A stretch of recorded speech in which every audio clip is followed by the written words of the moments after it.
one of these lucky contestants will win his or her weight in fish right here on Wheel of Fish!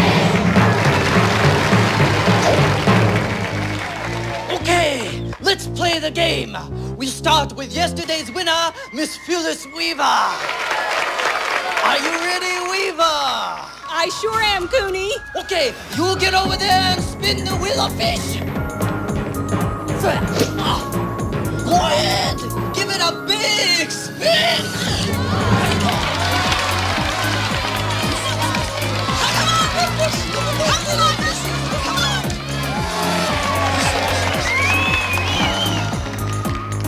A red snapper. Very tasty.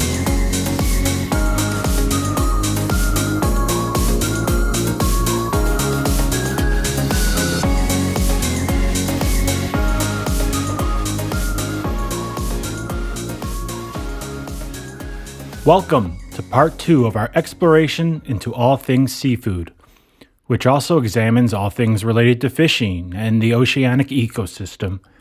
It goes without saying that while part 2 can stand well by itself, you should take in part 1 to understand this topic holistically, especially as concerns the level of my concerns, specifically relating to how important the oceans are to human life no matter what you eat. And I'm mostly alluding to how the oceans and the creatures within them actually give us the majority of our oxygen and remove more CO2 than any other ecosystem by a long shot. So you'll probably want that information to make the following information make more sense. I'll be honest. I wanted to investigate seafood because it's always fascinated me. After all, I'm not too fond of it as a food source to an almost irrational extent. But I came out of the womb that way, hence my natural interest. And outside of taste, I've always found it odd that we rely on what's under the waves to the extent that we do as humans.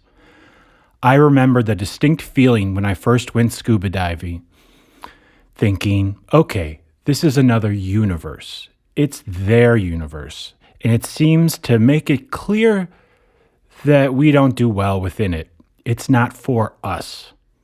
However, I never expected to assemble well over 30,000 words on the subject. It just ended up feeling that important.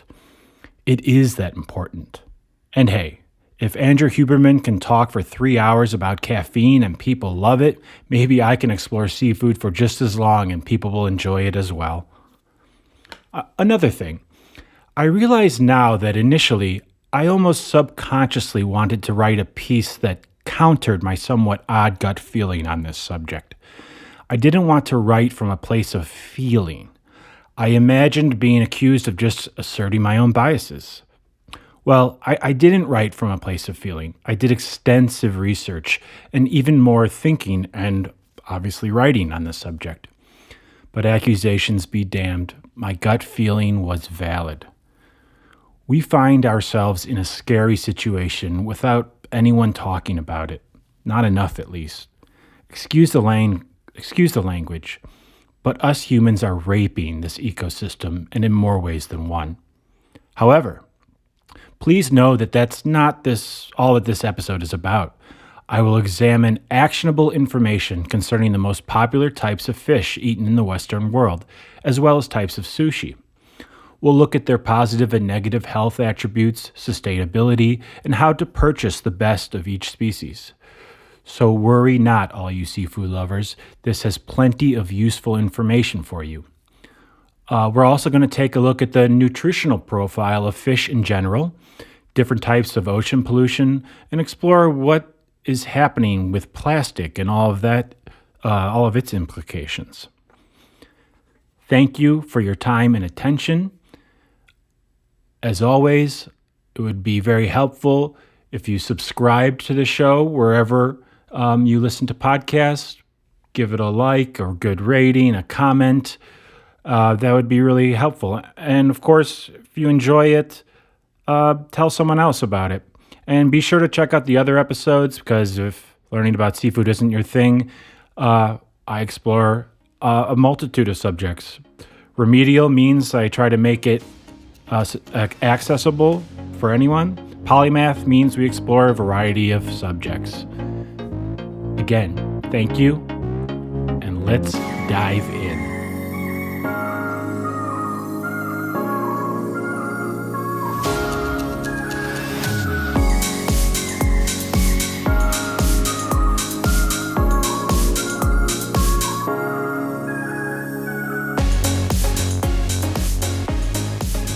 The food part of seafood. Now, unlike myself, a lot of you eat and enjoy seafood. It is undoubtedly a much more intriguing food source than I previously thought. Interestingly, this uber common food source seems to have its fingers in so many other pots, unrelated to calories. Is that the proper expression? Let's hope so. Regardless, let us take a closer look at the actual reality behind the food aspect of seafood. So, now I will provide the information I discovered about seafood to hopefully provide some actionable information for all of you who enjoy consuming water creatures. Hopefully, maybe, you'll be entertained along the way. Let's begin by examining the health effects of eating fish, assuming no contamination, which we will get to later. I'll attempt to keep this brief, or at least I attempted to. All right, let's dive in. First, let's explore the nutritional effects of eating fish on the human body. Fish are rich in omega-3 fatty acids. You've probably heard of these. You have also presumably heard that these fatty acids are good for your heart, brain, blood pressure, inflammation, eye health, and even mental health. Potentially, at least. This isn't set science yet, but in a lot of trials, it's shown that if you have like 1,000 milligrams of EPA, a type of an omega-3 fatty acid, a day, that's just as good as taking an antidepressant. Anyway, what's fascinating about these fatty acids is that they are absolutely consequential for the human body. Yet we cannot produce them on our own. It is supposed that we evolved, as discussed before in part 1, close to water sources and ate a diet so abundant with marine life that as we grew into Homo sapiens, the development and functioning of the brain almost became reliant upon them. Obviously, you can operate without them. Your brain will not fall into a witless stupor should you avoid them. Nonetheless, it's fascinating. It truly is best for your body and brain not to deprive yourself of this specific fatty acid. After looking into this closely, I can't stress this enough. And it's really best to supplement if you don't eat marine life like a particular author / podcaster.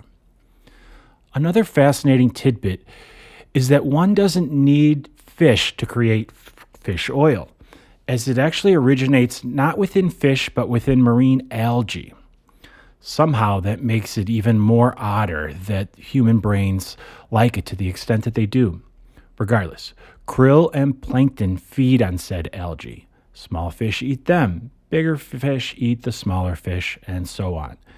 So you can get your essential omega-3s by supplementing with algae-based omega-3s and skip the fish step entirely.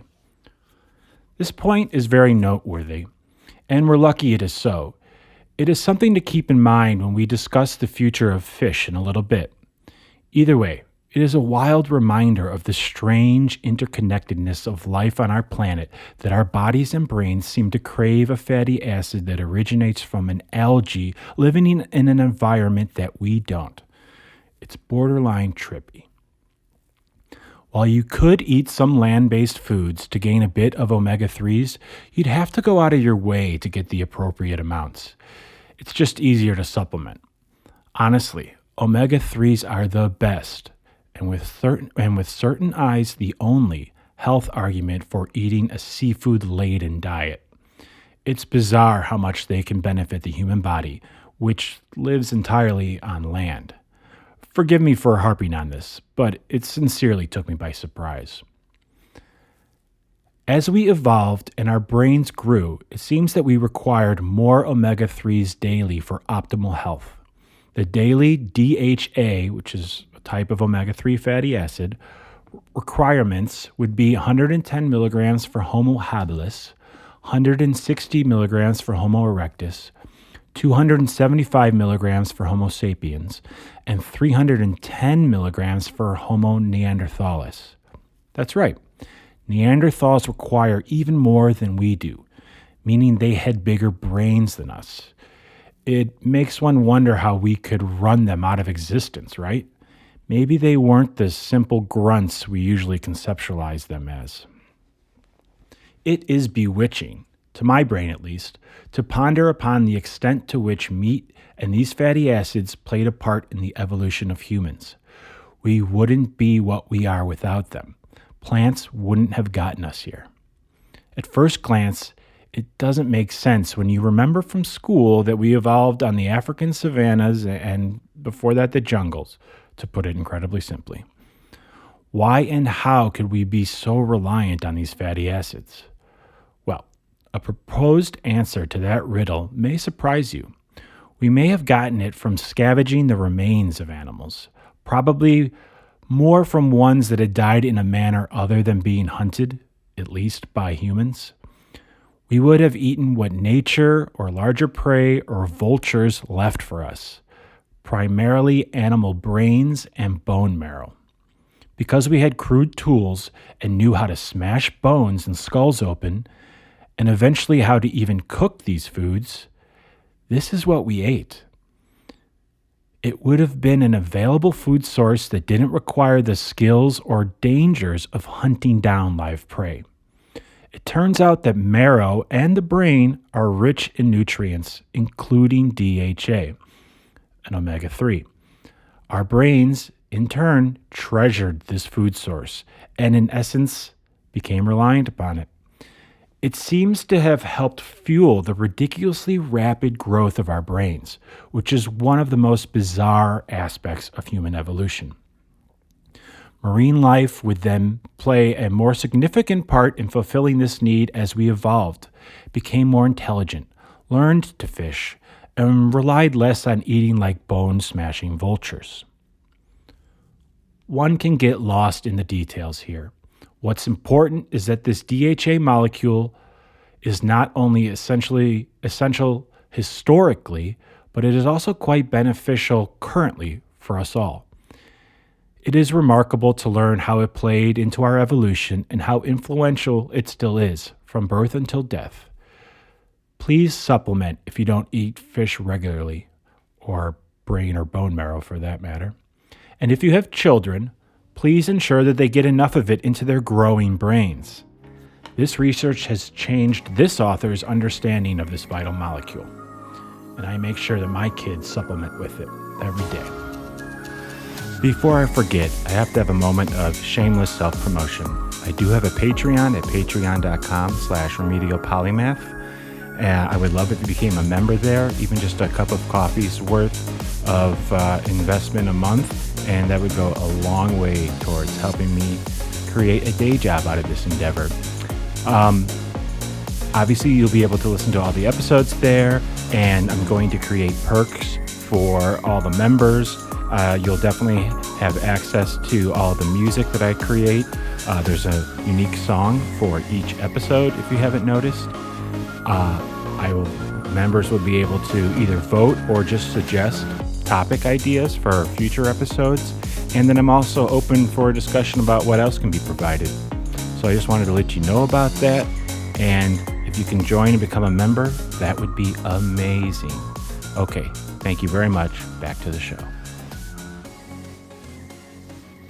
Okay, that was a bit of a sidebar/rabbit hole. To finish it off, though, for you seafood lovers, here are some of the common types of fish that have the most omega-3 fatty acids. Number one is Atlantic mackerel. These guys have a lot of EPA and DHA. It's just a fatty fish with lots of healthy fats. Number two is wild-caught salmon like sockeye and chinook. 3, sardines. 4, anchovies. 5, herring. 6, trout. And 7, albacore tuna. And it's good to note that wild-caught fish usually have more omega-3s than farmed fish. Okay, let's move on to some other healthy aspects of consuming seafood. Vitamin D can be obtained from fish, And fatty fish like salmon, mackerel, and sardines seem best if you're a bit sun deprived and are searching out some natural vitamin D. B vitamins, especially B12, which is important for your energy, nerve function, and red blood cell formation, are found in fish. It seems that salmon and tuna are best for this. Selenium, which is difficult to find, is found in fish as well. This essential mineral acts as an antioxidant and supports your immune system. Tuna, halibut, and sardines are examples of fish that provide this mineral. Let's round out the list with phosphorus, iodine, and calcium. These are all necessary for humans and our health. I'm sure you've heard of them all. And they can be found in the common types of fish usually consumed by humans. It may come as no surprise that while reading up on this, I realized there are many opinions and at times conflicting information on the difference between the nutritional content of land-based proteins and seafood. At the end of the day, however, it does seem that land-based proteins give you everything you need and are more nutrient dense, meaning you have to eat less to get those proteins, than seafood. When it comes to essential nutrients such as iron, B12, zinc, they're more abundant and bioavailable, meaning your body will absorb them better when it comes from land-based protein. Land-based proteins have the edge in providing everything necessary to create and sustain human life and a human protein, our body, except for omega-3s, which we need for our brain, among other things.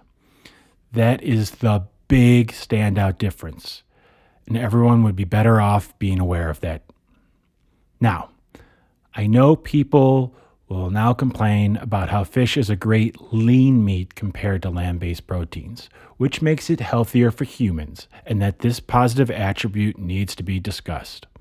So let's discuss.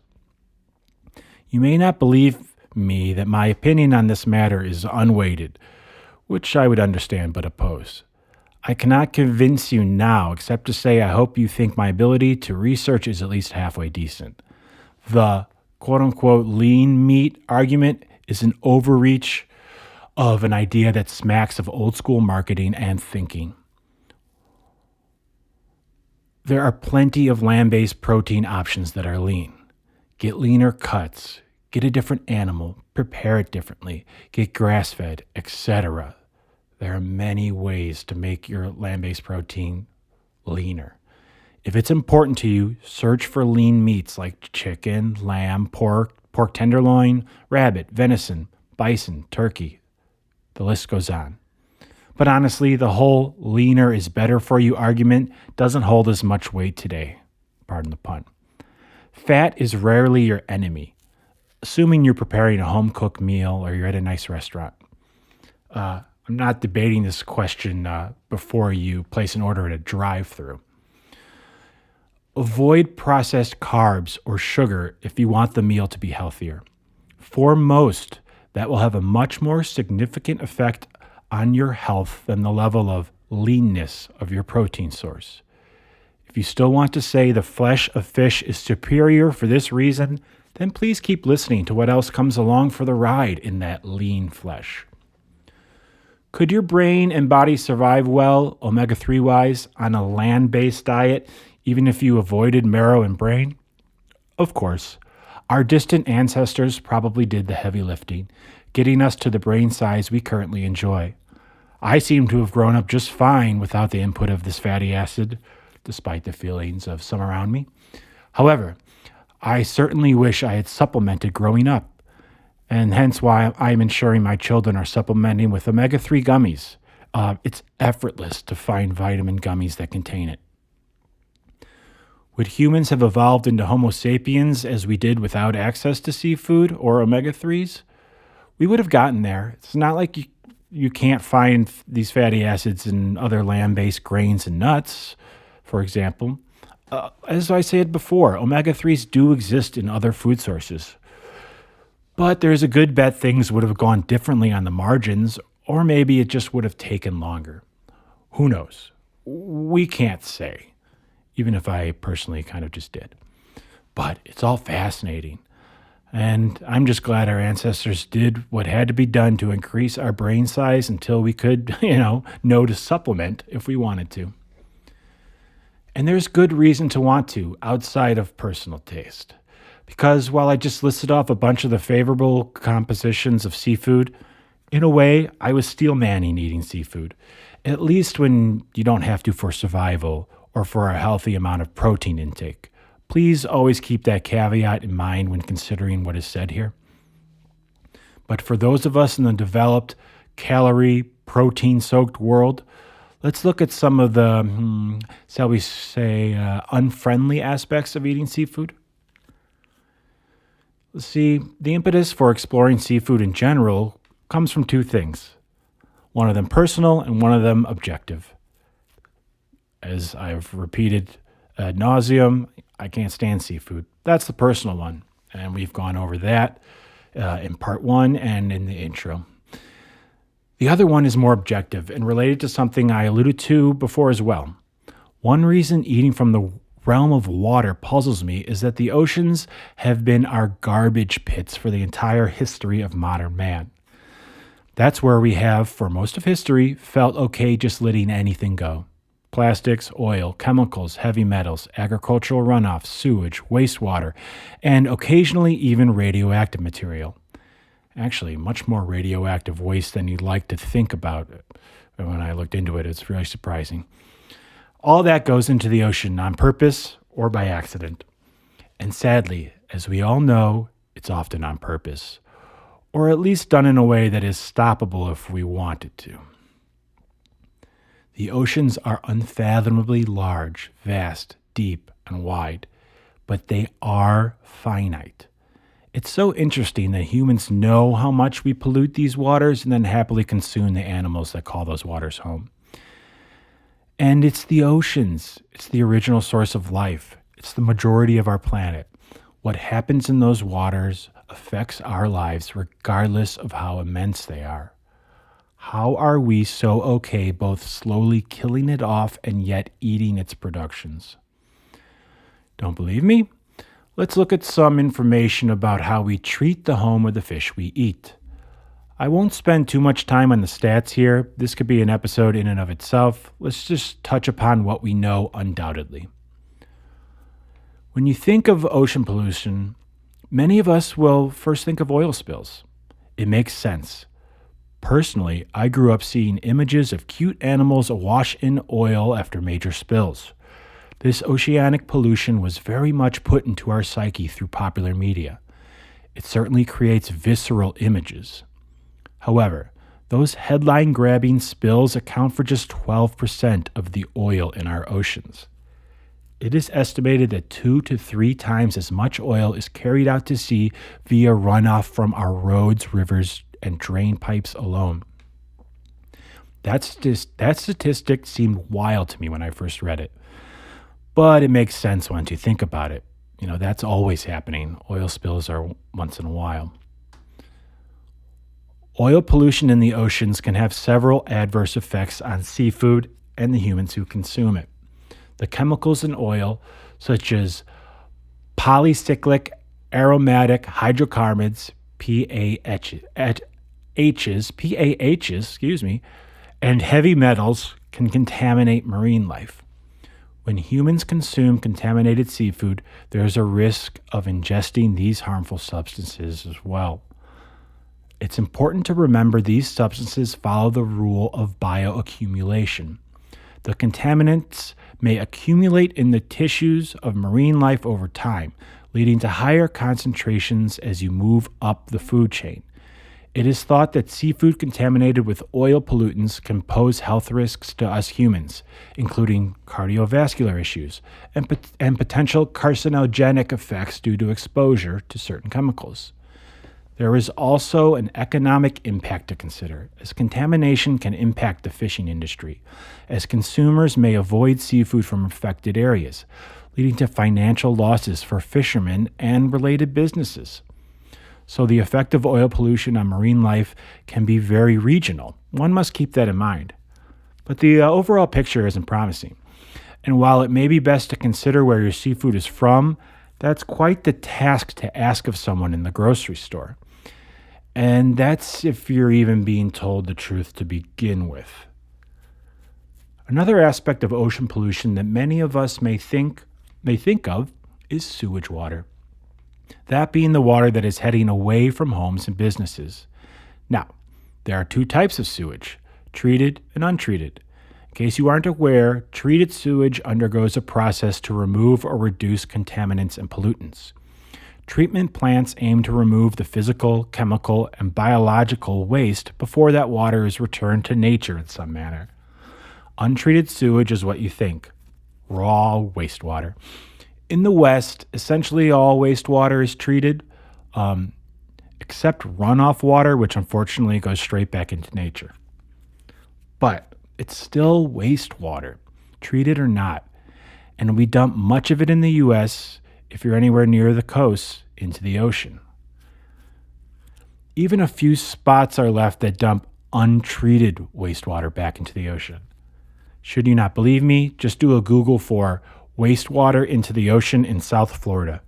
You'll see videos or pictures of dark greenish brown water being pumped into the ocean not far from the shores of Fort Lauderdale and being dumped at an alarming rate.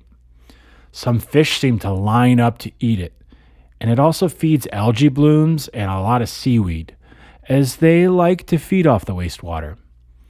Don't confuse those points with an overall positive effect on the environment, however, or for anyone swimming in the waters nearby, of which there is a constant multitude. South Florida will outlaw this type of wastewater dumping in a couple of years, and they're on track to do so. They should be applauded for that. But that's not the point, because 80% of sewage in the world goes into the water untreated. All of the fertilizers, sewage, physical waste, drug discharges from people's bodies, chemicals, etc., from the sewer system of cities worldwide go straight into the ocean. Does that seem far-fetched? There have been serious issues with corals worldwide, as they have bacteria within a mucous membrane that they possess that are necessary to their survival, and they've been dying off in certain areas because of the antibiotics in wastewater. That's correct. The antibiotics we take eventually find their way into the sewer system, then to the oceans, and then they harm the coral. You know they're finding their way into more than just coral. That is a wild knock-on effect that showcases some of the unintended consequences of how we treat our water. And that's just antibiotics that pass through our bodies. There are instances of pharmaceutical drugs finding their way into seafood as well. Human pharmaceuticals, hormones, and other medications can enter water bodies through wastewater discharges.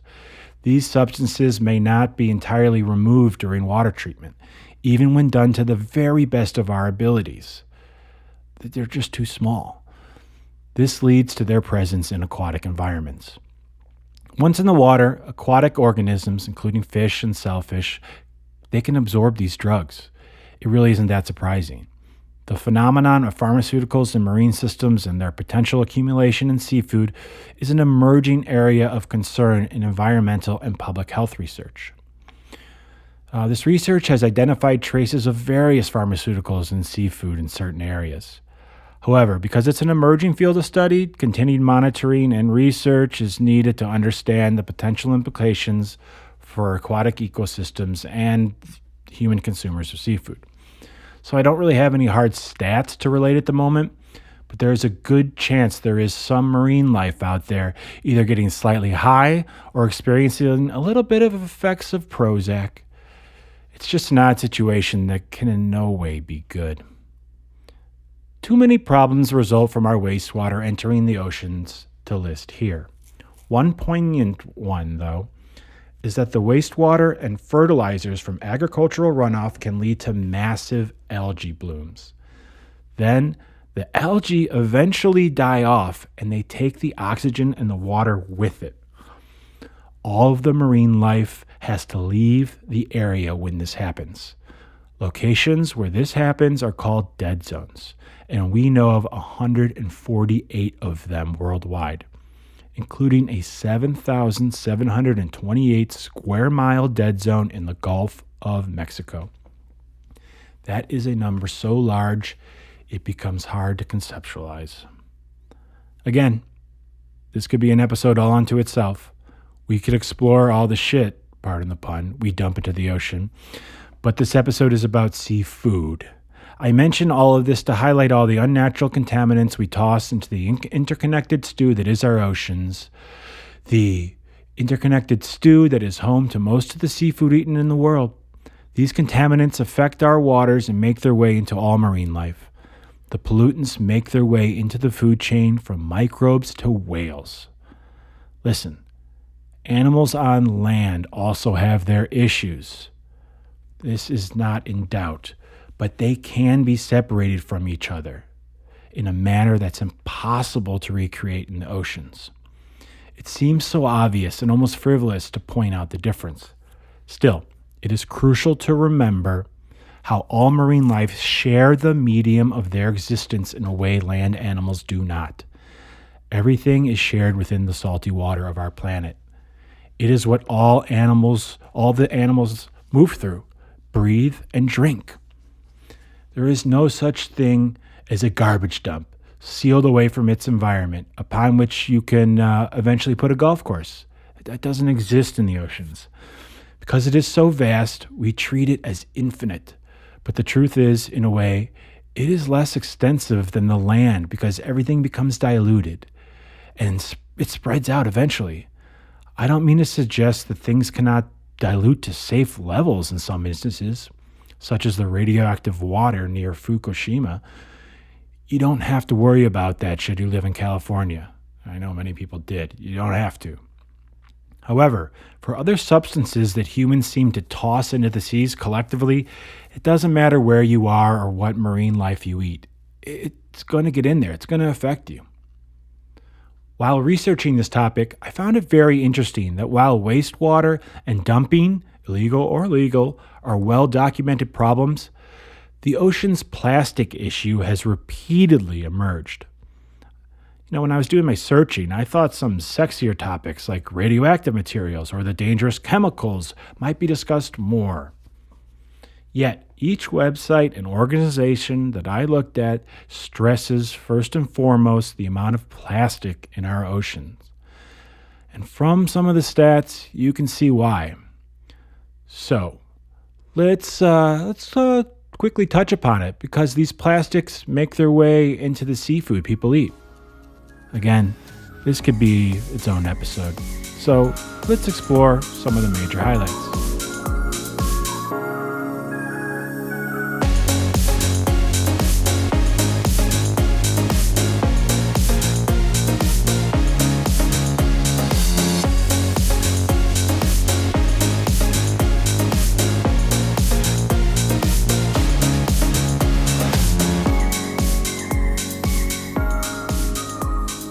Interestingly, though, for this topic of plastics, I'm going to kind of play two sides of the coin, in a way. I will play devil's advocate with myself in an attempt to illuminate some of the intricacies and viewpoints on this specific issue. This is due to a fascinating conversation I heard on the Jordan Harbinger podcast in a recent episode where he interviewed Chris DeArmit. I believe it's episode 924, and it's all about plastic. And it made me rethink things enough that I knew I had to include some of the information that DeArmit was talking about within my little treatise on the subject. The power of podcasts. Okay, so let's begin with the traditional / normal / historic viewpoint on the matter of plastic pollution. And then we'll look at some of the science that Chris DeArmit has brought to light. Okay. Humans are estimated to dump an astounding 12 million metric tons of plastic into the oceans yearly.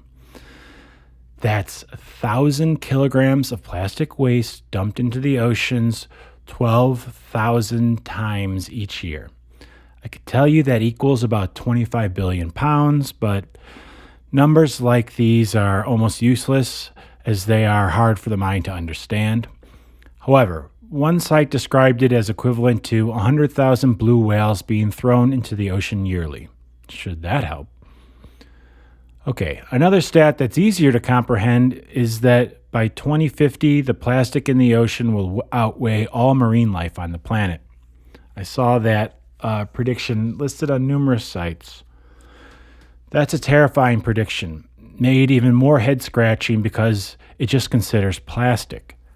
It's not clear precisely what the total amount of all types of waste is compared to marine life in terms of weight. But, I don't think it'd be a stretch to think we're probably already past that point where they're equal. Or at least really close to it. Plastic comes in many shapes, sizes, and types, meaning some of it sinks, some breaks down, which should not be mistaken for disappearing. And as we know, much of it floats atop the water. We've probably all heard of the Great Pacific Garbage Patch. This is a giant debris field that gets coalesced in the Pacific due to current patterns.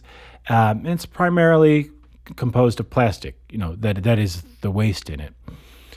It's not like a solid island or anything. It's just where the currents bring all of this, plastic waste that likes to float into the same area. It contains an estimated 1.8 trillion pieces of trash, mostly plastic, like I said. It covers an area twice the size of Texas. Now, like I said, it's not a floating island of plastic-loaded trash. Much of it is smaller pieces of plastic, and not all of it floats on the surface. But it's there, and it's also not alone. It's considered the largest of 5 giant garbage patches around the world. We've all been taught how plastic is dangerous because it doesn't decompose. That is and isn't true. A lot of the plastic in the oceans gets broken down through exposure to sun and waves into smaller and smaller pieces. Eventually, they become so small that they are what's known as microplastics. And then, a few years later, maybe a few hundred years later, depending on what you got, the type it is and how large, these plastics, they'll degrade completely. But all that means is that the chemical components from the fossil fuels become fully released into the water. And while that doesn't sound great either, it is desirable over having microplastics in the water. But even those can take a very long time to decompose, according to most of the sites that I looked at. Well, more on that later. Okay, the confusing aspect of this comes down to the fact that it's almost a better proposition to have the immense amount of plastic we dispose of into the water not get broken down. Would there be more visible trash? Certainly. Would having large amounts of plastic sinking or floating cause many issues? Yeah, no doubt. But at least it's plastic you can see. You can at least remove it if you can see it and touch it. That's not so with microplastics, which have been broken down to the point where we basically have no way to remove them. They're so small that they quickly make their way into the bodies of marine life, which larger types of seafood or humans may eat. Let's look at how miniature they can get and their ubiquitousness. From an article in The Guardian, quote, "A group of scientists from Shandong University in China collected cloud water atop Mount Tai, finding microplastics in 24 of 28 samples. They include polyethylene terephthalate, otherwise known as PET, polypropylene, polyethylene, and polystyrene, all particles commonly found in synthetic fibers, clothing, and textiles, as well as packaging and face masks. This finding provides significant evidence that the presence of abundant MPs, microplastic, in clouds. The research stated in a paper published today in the Environmental Science and Technology Letters," end quote. Okay, so you heard that right. These microplastics are so minuscule and ubiquitous that they've made their way into the damn clouds. The bird-flapping clouds 30,000 feet above our heads. To continue from the same article, quote, Earlier this year, a study out of Japan showed that microplastics were present at the peak of Mount Fuji and Mount Oyama, suggesting that the particles may have originated from plastics in the ocean and been transported via air masses. The concentration of microplastics in Mount Tai cloud water was up to 70 times that of Japan's cloud water. End quote. So that's interesting that there's a difference in the concentration, but that's not really the point of why I share this. It's just amazing that they're finding the microplastics on these mountains.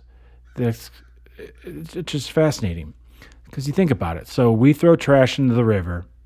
It gets to the ocean. It breaks down more. Some gets eaten by fish. Some floats to the top. It gets evaporated into the air along with water, joins the clouds afloat, and then voila. It's a cycle of life because it then snows down on Mount Fuji. Everyone, this is nuts. There is so much plastic in the water, and it gets so small that it gets into the damn clouds. So just imagine how much gets into a bluefin tuna. But our waltz down the silly brick road continues. Do not worry, I want to present you Exhibit B from The Guardian. Quote,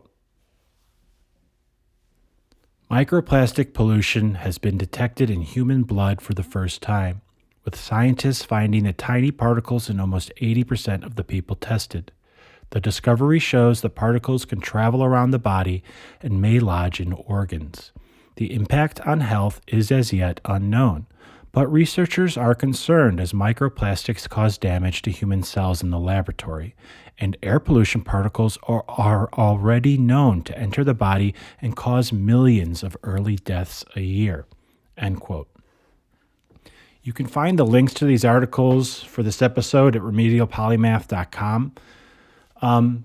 Please know that I am not saying these microplastics in people all come from fish somehow.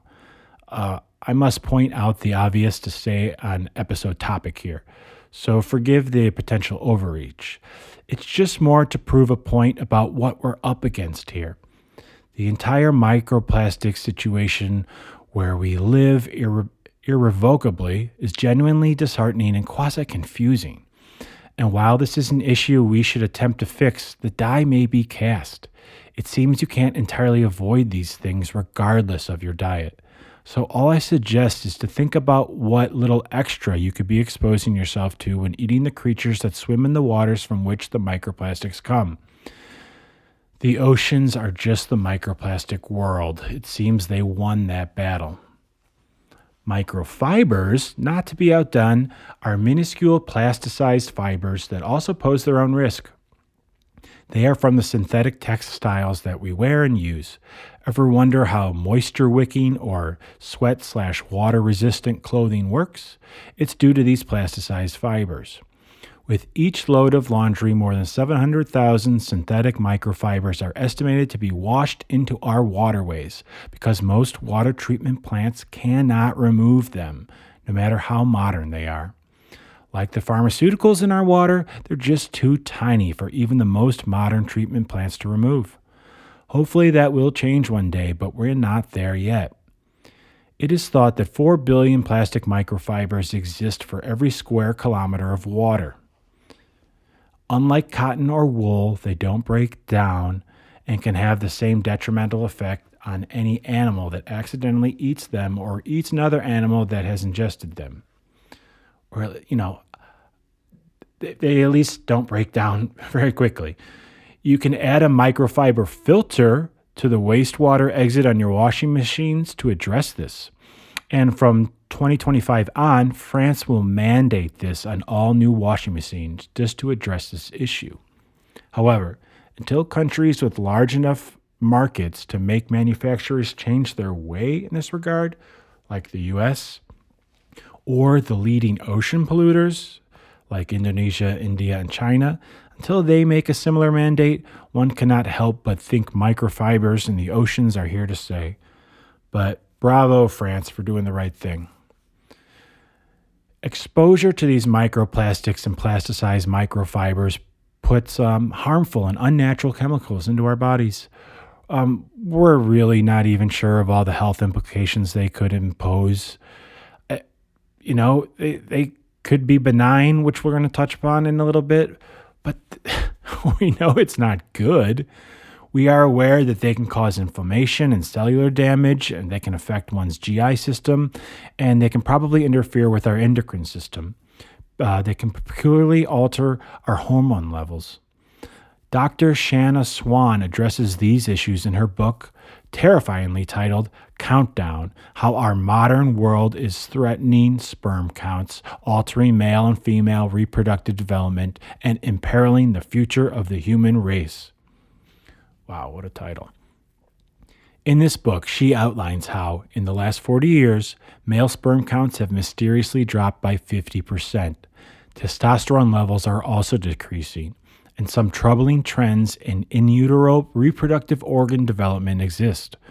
While more research needs to be done, and her work talks about exposure to microplastics as a whole and not solely due to seafood, it can come through our water or from contamination from food and beverage containers. It's still safe to say we are playing with fire when we dump ungodly amounts of the stuff into our oceans each year.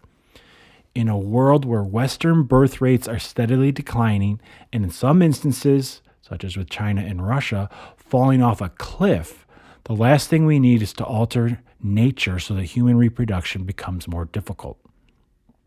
Interestingly, Japan and South Korea are two of the highest per capita seafood consumers, and they both have astonishingly dismal reproduction rates that fall well below the replacement rate.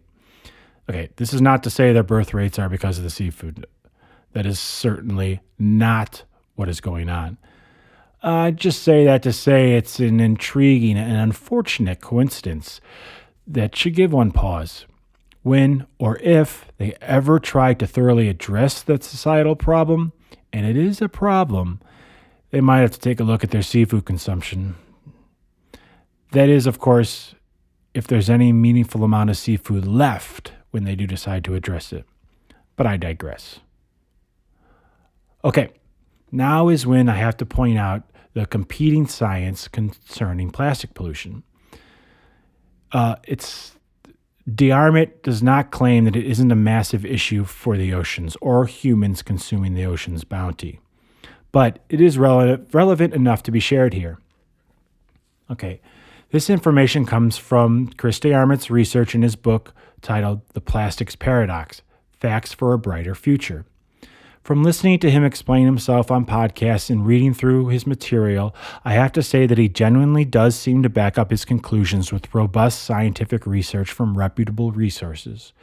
It does seem that there's been a bit of an exaggerated narrative surrounding this topic, but I am no expert in this field and I can't provide definite answers. So you'll have to use the information as you see fit. I just felt it would be right to show two sides of this story. He points out about the giant garbage patches around the world, the Pacific one being the most famous, that the National Oceanic Service, also known as NOAA, had this to say, quote, "A lot of people hear the word patch and they immediately think of almost like a blanket of trash that can easily be scooped up, but actually these areas are always moving and changing with the currents, and it's mostly these tiny plastics that you can't immediately see with the naked eye," unquote. So we've already established that smaller plastic doesn't mean it's safer. It could be the opposite. But it seems that when we're told that there is a garbage patch the size of Texas, it's a bit misleading, and we should be aware of that. We shouldn't consider it a floating island that can be picked up by specialized ships that really don't exist in any number if we wanted to. So the only reason I include that information before was because the size of the plastic isn't too important, or the way that this patch is, composed. It's still an eye-opening reality check about what we're doing to our oceans. As far as microplastics are concerned, there seems to be some discrepancy and probably just a lot of unknowns about the amount we release into the ocean. A recent report from scientists from the University of Barcelona, which you can read at science.org. I will leave a link to it at the article for this episode. They say that the global release of microplastics in the oceans has been estimated to be about 1.5 million tons a year. And, the number that I referenced earlier was much higher than that. However, when researchers took a second look at the measured amount of microplastics entering the oceans from rivers, it was determined that the best guess put the number at about 6,000 tons per year. While that number is still scary, and it is still scary, the original estimate seems to be about 1,000 times too high, according to the report from the University of Barcelona. So, guys, I don't know which one is right. Your gut would probably say it's somewhere in the middle. Either way, it's too much. But I just wanted to share this information that I learned. The original numbers that I gave you, I saw more commonly. But like I said, when I heard this guy talk and I looked at it, his researchers and who he's referencing, it's reputable sources. So, I have to share this information.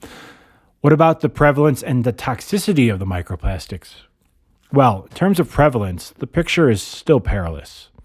From a study posted on researchgate.net from scientists at the Tokyo University of Agriculture and Technology, we see that, quote, plastic was detected in 49 out of 64 fish, 77%, with 2.4 pieces on average and up to 15 pieces per individual, and most were polyethylene or polypropylene, end quote.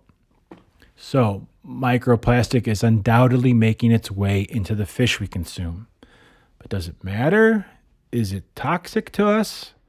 Okay. Now is when I'm just going to quote from D'Armit's research and writing.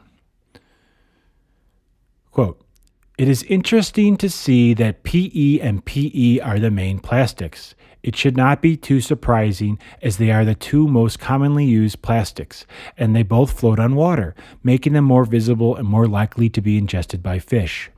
PE and PP are also two very safe plastics that we use all the time to package food. PE is used for sealable food bags in the kitchen, and PP is used for sealable food containers. Both have been used safely for several decades. The press has drawn the public's attention to studies claiming that plastics leach toxins, but when we look at those studies, it turns out that the plastic was shown to be safe and only released toxins after the plastic was intentionally soaked in toxins by the experimenters. These studies are not only misleading but irresponsible. We could soak more or less anything in poison and then show that it released some poison once placed in clean water. Interestingly, other workers show that plastic absorbs toxins from water and holds them tightly so that even when ingested by fish, they are able to protect the fish. Have you ever seen a headline highlighting those studies? I have not. Why is that? So it is a myth that microplastics are toxic. You can see details of the various studies in the myths tab in the section below. To summarize, having read many studies, here is what they say. 1. Several studies show that microplastics are non-toxic to marine life. 2. Some studies show that microplastic intentionally pre-soaked in poison are somewhat toxic, but so is any substance. 3. Some studies state that microplastics protect marine life by binding poisons from the ocean and preventing exposure. 4. Other studies claim microplastics cause harm, but none of them are credible because they use the wrong type of plastic, they use the wrong shape of particle, they use 100 to 10 million times too much plastic, and they use fluorescent colored plastic, which is completely unrealistic. End quote. So that was all from his writing. The last point that doesn't seem to jive with what we've been told for as long as I can remember, and which I did find from seemingly reputable resources when I did my research, is about the degradation rate of plastics. D'Armit has a lot to say on this, which again, he seems to be backed up from some thorough research and studies. I suggest anyone take a look at it for themselves if this interests them. To sum it up, the idea of plastic lasting hundreds or thousands of years seems untrue. Plastics will degrade quickly when exposed to radiation, sunlight, and oxygen. About oxidation, Darmit tells us this, quote, polypropylene, PP, is so unstable that it is unusable unless you add stabilizers to it. In fact, you cannot buy polypropylene without stabilizers added because they have to spray them onto the powder the moment the PP is made. If you don't, then the plastic is immediately attacked by oxygen in the air and begins to degrade. This has been widely known among scientists for decades. You can easily measure the oxidation of the plastic, and it has been verified by teams of scientists around the world. What effect does this oxidation have? Well, a film of PP left in the air for 1 year will lose all of its strength and fall to pieces. I bet you are surprised to hear that. End quote. Okay, regarding sunlight, PP and PE plastics, which are the most commonly used, I will again refer to his words, as I think it's just better to hear them in full than to hear me summarize them. So he tells us, quote, how does PP behave when exposed to sunlight, which contains an ultraviolet component? Scientists found out the hard way. When PP was first manufactured, they left a pile of the granules out in the sun. The degradation became faster and faster because it's a chain reaction that accelerates rapidly. Soon, the pile became so hot due to the degradation reaction that it melted. The melting point of PP is 160 degrees Celsius, 320 degrees Fahrenheit, so you can see just how violent the degradation was. Polypropylene is famous for degrading very rapidly. Remember I mentioned stabilizers a while ago? Well, it is only by adding those that we can use PP at all.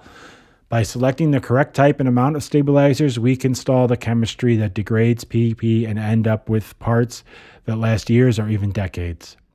Typically, 0.01 to 0.05% of stabilizer is used to create the PP parts we use every day. The PP appears stable to us only because of those stabilizers. End quote. Oh, wait, no. He goes on. Sorry. Quote, what about other plastics? Polyethylene, PE, represents over 1/3 of the market for thermoplastics. How stable is polyethylene? Its chemical structure is very similar to PP, so it should come as no surprise that its stability is similar. Although somewhat more stable than PP, polyethylene also degrades rapidly. We've been told that plastic bags are a problem because they don't degrade, but no evidence is ever presented when people tell us that. I'm a scientist, so statements need to be backed up by evidence or they are of no value. I look to see whether scientists have studied the degradation of plastic PE grocery bags. 2 such peer-reviewed studies exist, and both of them found the bags lose all their strength and disintegrates in under 1 year left in the open outdoors. 1,000 years? No. Hundreds of years? No. Less than 1 year. End quote. Wow. When I was writing this, I never realized how funny it would be to just keep saying PP over and over again. Anyway, you would be forgiven if you're wondering why I am telling you all of this. After all, this isn't an episode about plastic, although that could be not a bad idea for the future. But I wanted to relate it because, as I alluded to before, when I researched oceanic pollution and its effect on marine life, humans eat plastic, and it came up first and foremost again and again as the most important part, the most prevalent part of oceanic pollution. So if I was going to talk to you about how scary of a situation we're putting ourselves and our bodies in by consuming this food and therefore the plastic, I felt it was only responsible for relating this information. So here's where I stand as it relates to microplastics in seafood. It seems that some of the information about the amount of plastic in the ocean, its toxicity to humans, and the rate at which it degrades has probably been overstated or has been incorrect. So that's a good thing. Not the overstatedness, but that the number's lower. Well, no, that's not right. It's just not as terrifying as we thought. But this illustrates more than anything that this is a moving target. We're still learning about the effects of having these particles around us everywhere and in our food. Regardless of which camp you may believe as regards the perils of plastic pollution, things are still undeniably bad. There's too much plastic pollution, and it's still getting into our seafood. And, he talks about how it could absorb toxins and stuff. Maybe that's true and stuff, but, some of that just, that can't be right, that it's somehow a positive thing. And it's got to be, the truth's got to be somewhere in the middle. But, it might make us feel like we potentially dodged a bullet regarding its toxicity. But, like I said, there's no way in hell it can be good for us. The jury is still out on its effect on human reproductive processes. But that doesn't look positive either. And you don't have to be a scientist to know that, just having the microplastics in your food just has to be negative. It just has to be. You're not going to convince me otherwise. So may have been a little odd, but I hope you'll appreciate what I was trying to do there, or at the very least find that little diversion and showcasing of two viewpoints on that pollutant as interesting as I did. Okay, the microplastic rabbit hole we're now out of. Let's move on, because even if you discount the effect of microplastics in seafood on the human body, don't worry. There are plenty of other toxins to examine. And guess what? They're more dangerous anyway, and the science is not in dispute. The last enjoyable tidbit regarding pollutants are those that arise from agriculture, mostly from agriculture, which we previously touched upon. We know that agricultural runoff eventually enters our water systems and releases many unnatural artificial chemicals into our waterways, such as pesticides, herbicides, heavy metals, antibiotics, and quote-unquote natural compounds such as phosphorus and nitrogen from fertilizers. Those fertilizers, surprisingly, do as wash-off what they were intended to do on the farm. As we discussed, algae will bloom in an explosive way when exposed to them. And algae consumes the oxygen in the water, and then eventually they decompose, in part causing problems such as the vast dead zones devoid of marine life, and helping to lead to the bleaching and death of coral. When you take out all the oxygen out of the water, it doesn't help coral, and then you throw in some antibiotics and they're really dying. But for the moment, let's focus on what gets into the seafood people actually enjoy. The pesticides, herbicides, antibiotics, heavy metals, and other toxins from agricultural runoff, as well as from manufacturing and some other human endeavors, they're very startling. The sea's plants, organisms, and fish are exposed to these contaminants. Even minuscule microorganisms such as plankton, they'll absorb them into their bodies. And since they are considered the building blocks of the entire oceanic ecosystem, you can see why no creature is spared. Due to biomagnification, the amount of pollutants within an animal will be magnified the higher up on the animal's food chain. So that the larger a fish is, the more toxins will be in their flesh. This is a disquieting reality.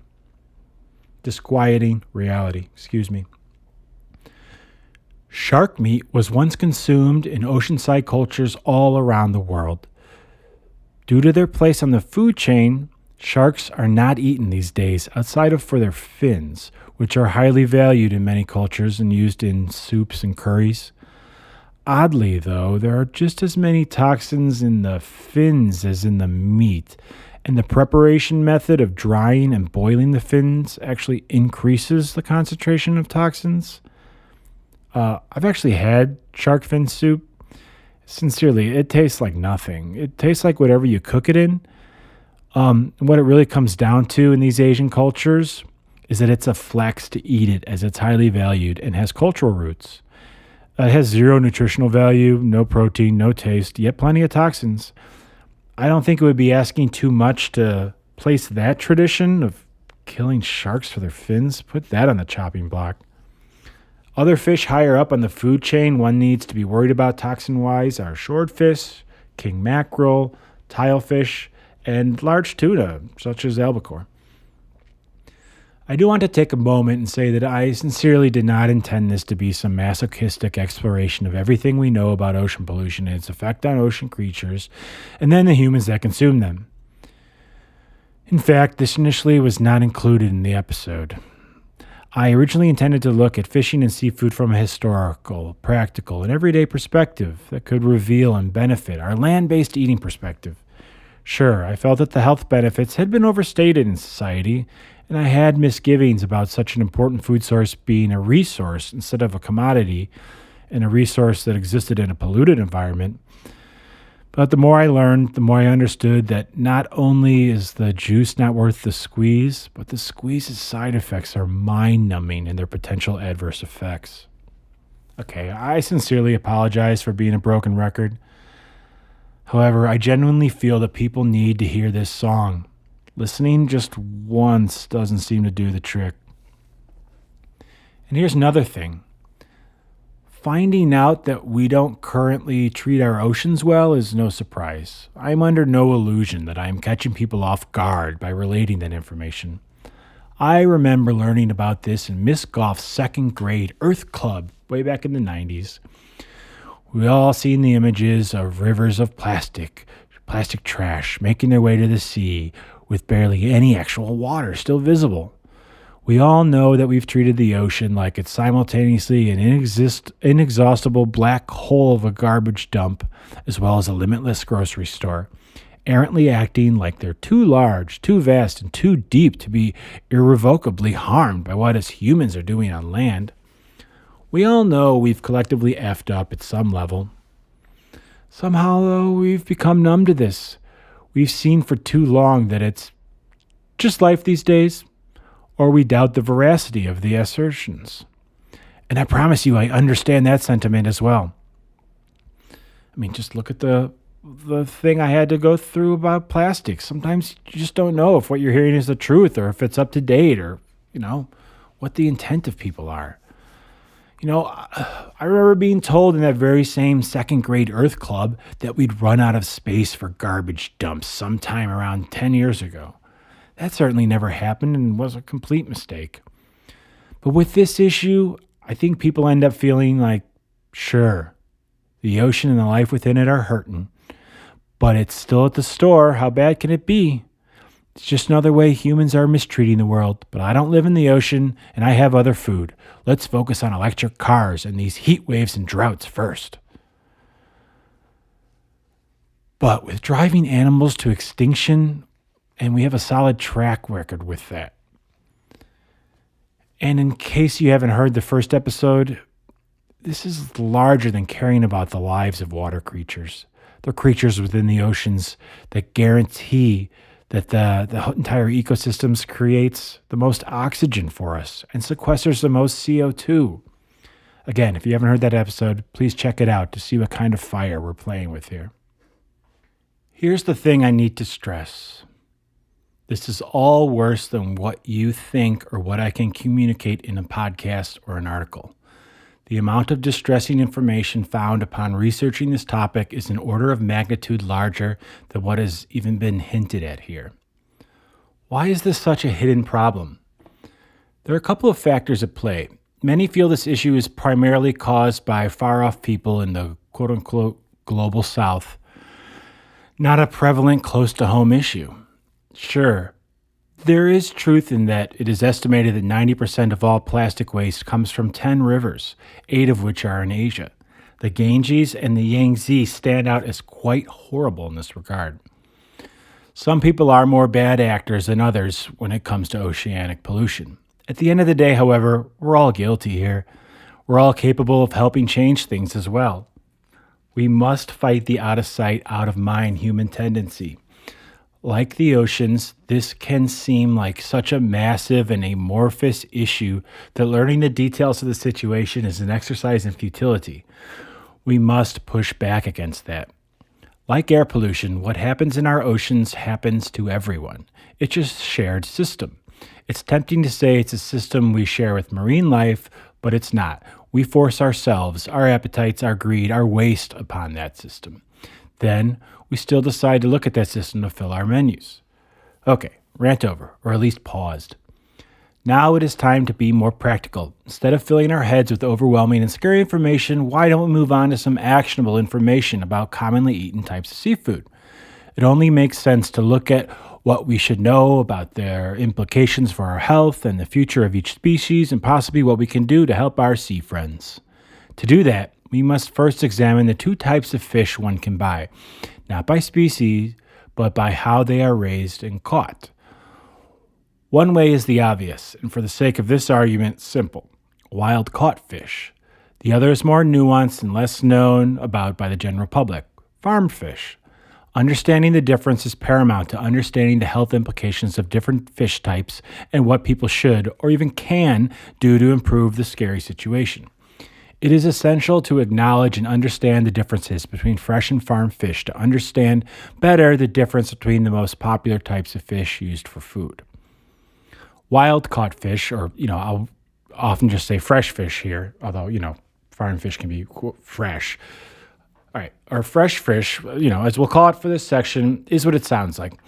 It is what we take out of our oceans, rivers, and lakes, but, taken out from their natural habitat. It is fish in which we take no part in their reproduction, health, migration, or their movement in general. We don't take part in their safety or their feeding. Most importantly, it is a fish that is a resource. No one owns them like they do farmed fish, and that's part of the problem. They are hunted, and we are the hunters. Unlike regular hunting, which in the U.S. and many other places is highly regulated and actually provides resources for the preservation of land and animals. Unlike that, we humans don't seem to care much about this resource. We treat the oceans and their bounty as limitless and the ecosystems within them as unimportant. We are intelligent and important, but they are not. We live on land, they live in water. Out of sight, out of mind, let's move on and have dinner. Does this simplicity bother you? Has it been boiled down to an absurd level? If you need to fish to procure calories and nutrition, then I understand, but I highly doubt you're consuming this podcast then. Aquaculture is the fancy name for farmed fish.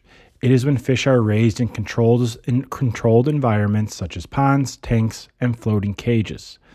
People participate in the fish's breeding, feeding, safety, health, and movement. They are owned. They are farmed, not hunted. They are not a resource like their cousins in the wild. They are a commodity. Because of this, the farm's bounty is not seen as limitless, and the ecosystem is cared about quite differently. However, this doesn't mean it's always better. The way we farm fish leaves a lot to be desired. Humans would still probably do better to care more for the fish so as to care more for themselves. Plus, there are just some consequences of keeping the fish so close together, so close to land, and so close to human activity. Sea lice have been known to decimate certain species in certain areas. Salmon seem particularly susceptible to these gross, tiny little crustaceans, which can eat away at the fish's tissue. They massively stress out the fish and probably cause them a lot of pain. There is even a type of chlamydia bacteria that is emerging and evolving within aquaculture, which also makes life stressful and painful and can lead to death. Like with livestock throughout history, penning up animals close together presents us and the animals with problems. However, the light at the end of the tunnel concerning fish farming seems larger than with wild-caught fish. We can improve how we do this practice, drastically improve oversight and regulations, and we can innovate. That will be very hard, but especially in the West, we could do this as quickly as we collectively want to. It is incredible how prevalent and integral farm fish are today. This caught me totally by surprise. Aquaculture is estimated to produce 83 million metric tons of farmed fish yearly. So farmed fish are almost on par with naturally caught fish in terms of the weight produced each year. The top farmed fish are carp, tilapia, salmon, and shrimp, which I'm going to throw in there with fish. They are the best suited for farms and seem to survive in those controlled environments. It is larger species that have complex life cycles, require lots of space to roam, and often feed on smaller fish that find life on farms challenging. This is the case for tuna, especially bluefin, who understandably don't just do well when their space is limited. China is the world's leader in this food source, which isn't all that surprising. In general, it's prevalent in South and Southwest Asia, but also in some unexpected places, at least for me, like Chile and Norway. They have a lot of fish farms. We have cultivated and modified certain species of land animal over time to work well on a farm. And, not other animals in specific regions and climates. Certain farms and certain places on Earth, you're going to have different animals, and you're going to have different animals for a reason. And the same is true for marine life. Here's the thing.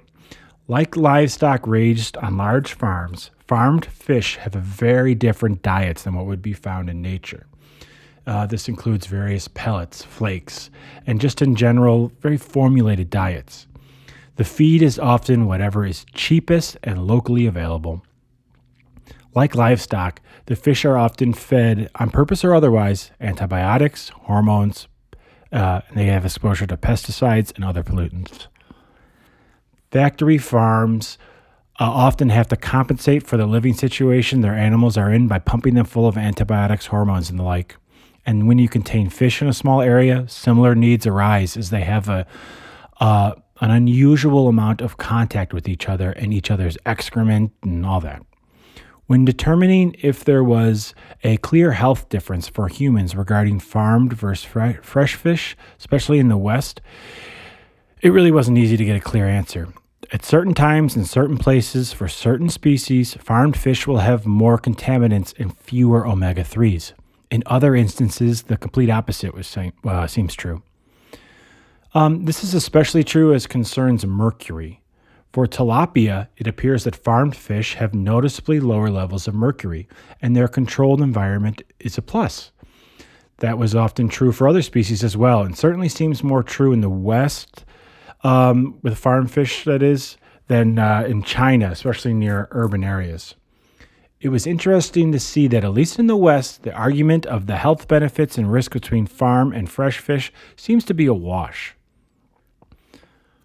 One thing I cannot speak to, but I suppose is worth mentioning, is that there are taste and preference differences between the two. People do report a difference in texture and flavor between farm and fresh. Famously, farmed salmon are given additives to their feed to ensure that they have the same pink color to their meat as their wild-caught cousins. It makes sense that not living in the open ocean and not eating a natural and often varied diet will result in a difference in taste. However, it doesn't seem to be a massive difference on balance. And like with beef and how many Americans prefer an unnatural, corn-fed diet due to the more reliable marbling, there appears to be just as much debate on this topic for fish. At the very least, it's clear that the farmed fish business is massive and only growing, so the taste difference can't be that substantial. But again, I wouldn't know, so don't ask me. The most important takeaway from understanding farm versus fresh is that it's an owned commodity versus a natural resource. Humans, on average, care more about something when they own it, and they'll take care of it enough so that it will reproduce and be healthy enough to be bought at the market. This is the paramount observation. Can things be done to improve farm fish? 100%. But at least the fish will exist in a generation, and that the practice doesn't interfere as much with the ocean ecosystem at large. Okay, now let's look at what fish eaters are consuming. We will examine the most popular seafood choices in America and Europe. Maybe we can even suss out some information you'll find helpful the next time you're at the store or dining out.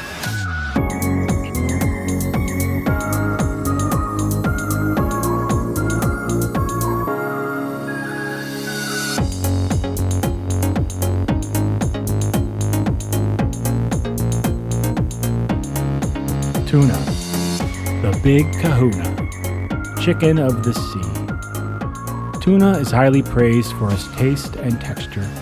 It's interesting to linger on tuna as, in many ways, this species is in a league of its own.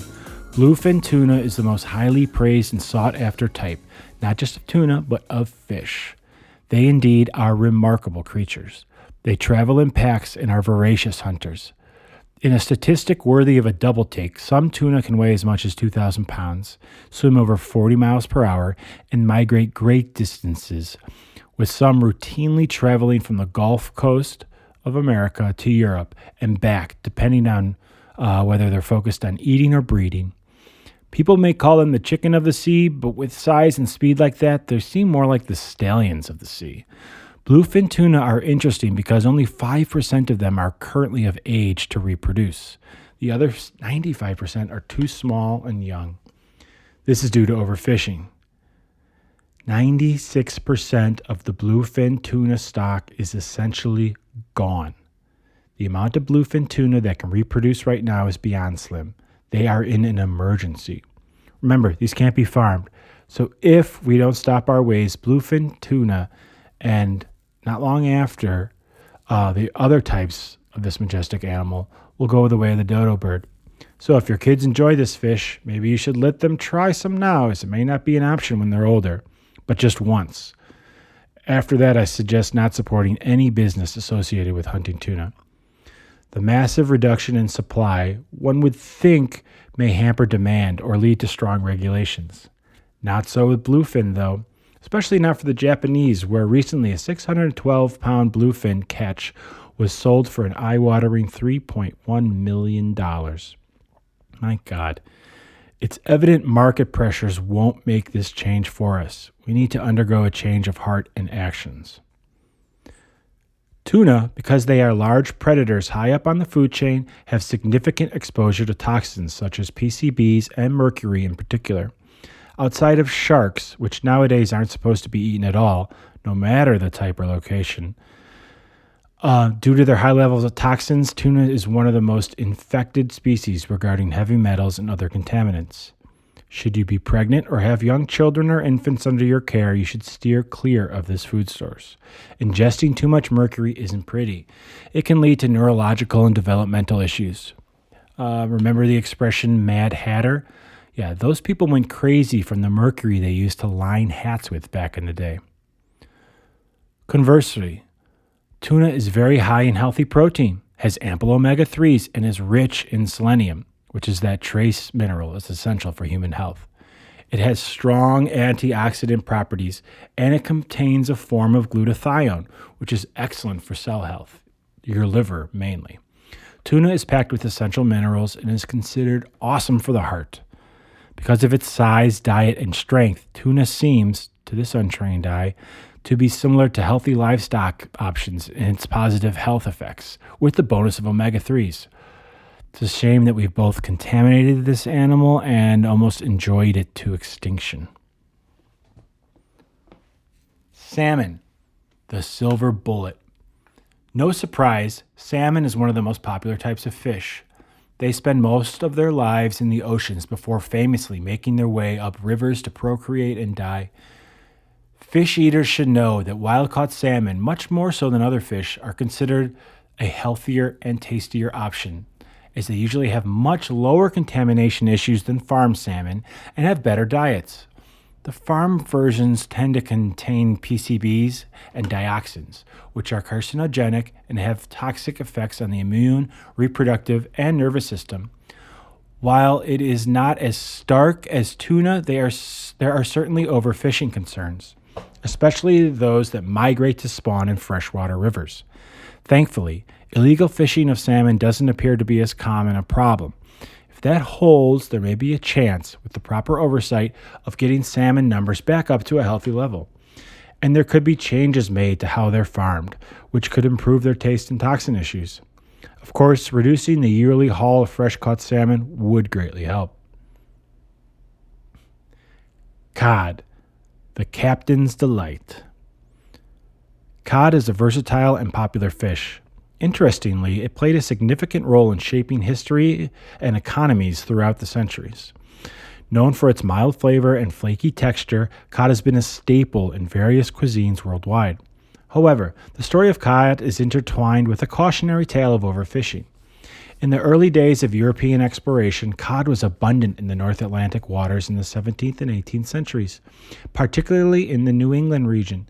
Sailors would share stories of the water teeming with cod for as far as the eye could see.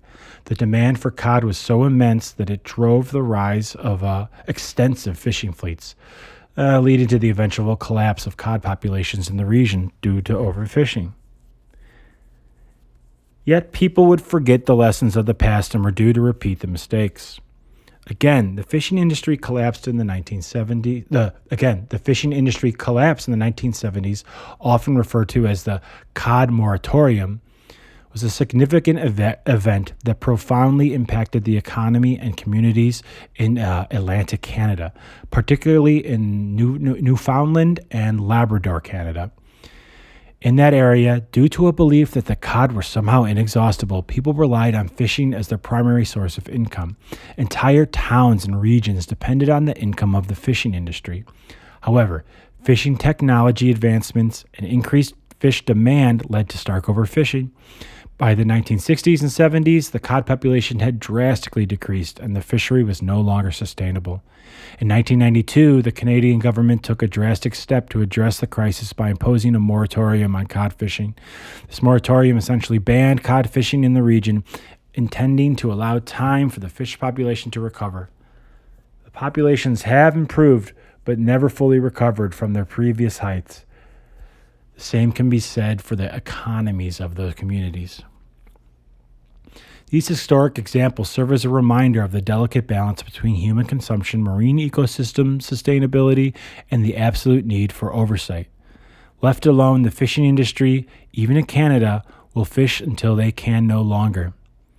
Like other fish, cod is susceptible to containing high levels of heavy metals, especially when caught near industrial areas, where it can often be found. So please pay attention to where your cod is sourced, especially as it is a fish that is often illegally caught. Cod is a good source of lean protein that provides essential nutrients. If you are health conscious, look to cod for a good meal. It is rich in vitamins B6 and B12 that are crucial in maintaining healthy nerve function and supporting one's metabolism. Additionally, cod is a good source of phosphorus and selenium, which contributes to bone health and provides antioxidant protection. Some things to remember as a consumer: cod can be high in sodium, mainly if it's processed or prepared with added salt. Be aware of potential mercury content in cod, as we've learned that larger fish tend to accumulate more mercury over their lifetimes. Cod is considered a medium, sometimes a large fish, so it's not as mercury-laden as tuna. But keep in mind that the smaller fish are safer when shopping for cod. It may be worth preparing numerous smaller cods rather than one or two large ones so as to avoid more heavy metals. Choosing sustainably sourced cod and consuming it in moderation is vital. Cod is primarily wild caught, and efforts to farm cod are limited compared to other fish species. Shrimp, pink gold, the bottom feeders. We're also going to discuss lobster, sea bugs, the cockroaches of the sea. I'm going to group these two fascinating creatures together, and for good reason. They are both arthropods. They are quite literally bugs that live underwater. In colonial America, neither was considered a delicacy. Shrimp were so abundant that they were often used as bait for fishing rather than being a prized food item. Lobster were once so plentiful along the northeastern coast of North America, they were commonly used as fertilizer for fields and as food for indentured servants. They were often fed to prisoners, and servants even included clauses in their contracts to prevent them from eating lobster more than a few times a week. I am unsure if they didn't know to slather it in butter, but this shows the power of suggestion. If one is told it's cheap, throwaway food, one won't like it. But if you're told it's a delicacy, you can't eat enough. The perception of lobster shifted in the mid-19th century with the development of railroads and improved refrigeration and transportation. Lobster started to be shipped inland to major cities, and it began to gain popularity among the urban elite. As lobster became scarcer in coastal areas due to overfishing, it became associated with rarity, luxury, and fine dining. Nowadays, some shrimp and lobster populations have been overfished, leading to habitat degradation and bycatch issues in shrimp trawl fisheries, in addition to massive amounts of illegal fishing. Both shrimp and lobster are low in calories and fat, it might surprise you, making them a good source of lean protein. That will probably surprise many, as I just said. They will provide essential nutrients such as vitamin B12, selenium, iodine, and omega-3 fatty acids. However, shrimp and lobster can be high in cholesterol. So if you have cholesterol concerns, you should consume them in moderation. Also, shrimp and lobster are farmed intensely, which can lead to potential issues with contaminants like antibiotics and pesticides within the farmed variety. So if you enjoy shrimp or lobster, it's crucial to ensure that they are sourced sustainably, and when you can, go for fresh caught over farmed. Catfish, mudcats, whiskerfish. Catfish are interesting because they were important to ancient Egyptian culture and considered sacred. They were often depicted in hieroglyphs and artwork. They were associated with the goddess Bastet, the goddess of home, fertility, and childbirth. In North America, catfish were an important food source for many Native American tribes.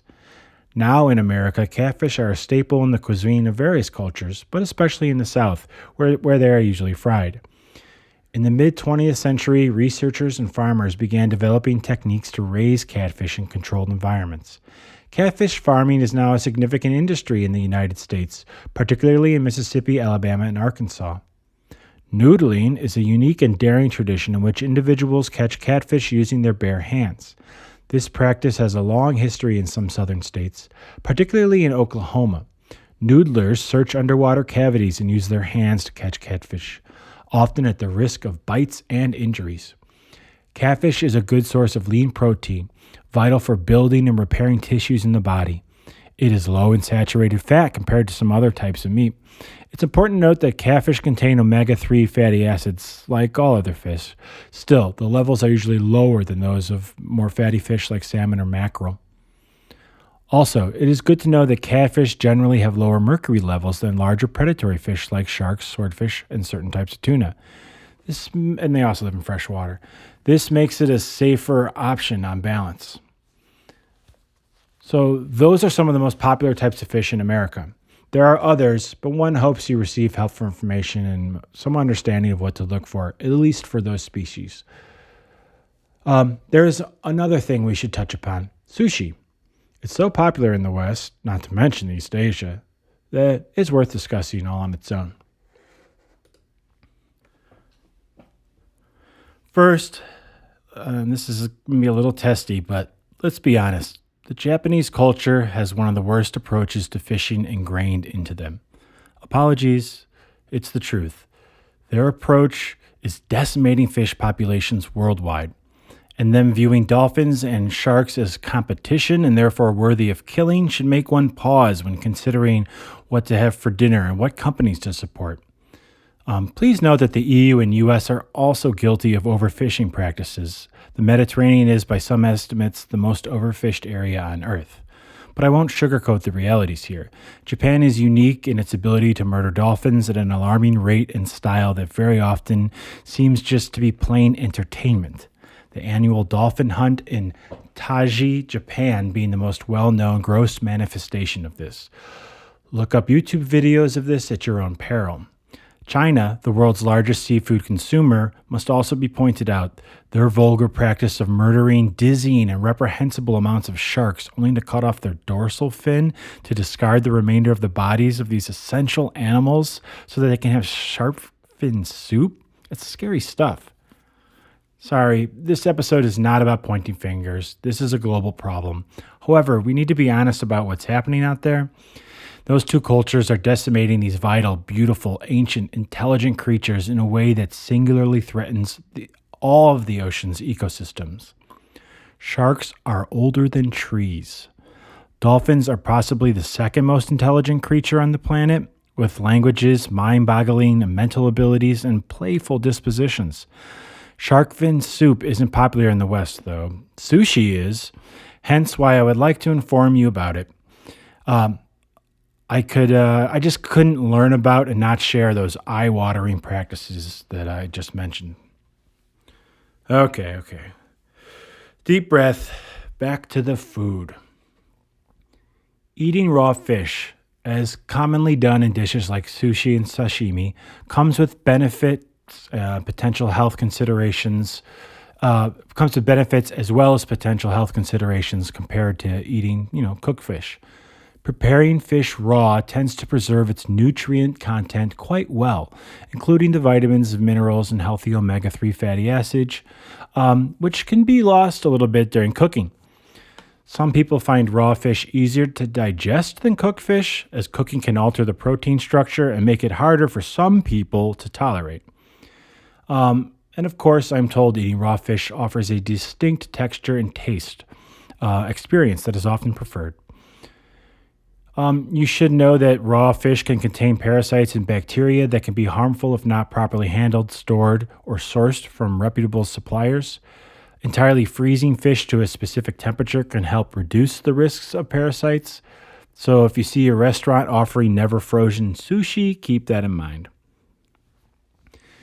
Illnesses from eating sushi occur much more often than with other types of fish due to consuming it raw. There is an increased risk of foodborne illnesses such as salmonella, vibrio, and norovirus infections. People with weakened immune systems, such as the elderly, pregnant women, and those with certain medical conditions, should be cautious about consuming raw fish due to the increased risk of foodborne illness. But for regular healthy people, it is recommended that you don't eat sushi more than 2 to 3 times a week. Each year, there's an estimated 48 people who die from eating sushi. That's not ridiculous, but there are an unknown number of people who develop scary sicknesses, including parasitic worms and flesh-eating bacteria from sushi. What is known, though, is that the number of people being affected by consuming raw fish is on the rise. It's no surprise as the fish populations decrease and the toxin/parasite levels in the oceans increase, so will the adverse health effects for those who consume it. And you should know, just like with any other meat, cooking fish at a proper temperature can help eliminate harmful parasites and bacteria, reducing those risks of foodborne illnesses. While some nutrient loss may occur during cooking, the heat also makes certain nutrients, such as the protein itself and some vitamins, more easily absorbed by the body.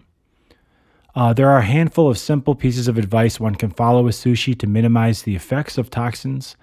And if you think this is overreacting, that you've always eaten sushi and eaten it how you want to, this isn't my advice. It's easily found online, and it's not advice given lightly. Google some images of the diseases commonly contracted from eating sushi, if you need convincing. Also, don't fall victim to whataboutism for sushi. Sure, food and meat from other sources can and always have caused issues. But properly prepared meat from land animals is pretty much always fine and doesn't really pose any risk. Obviously, problems exist with well-prepared land-based meats, just as some people die yearly from vending machines.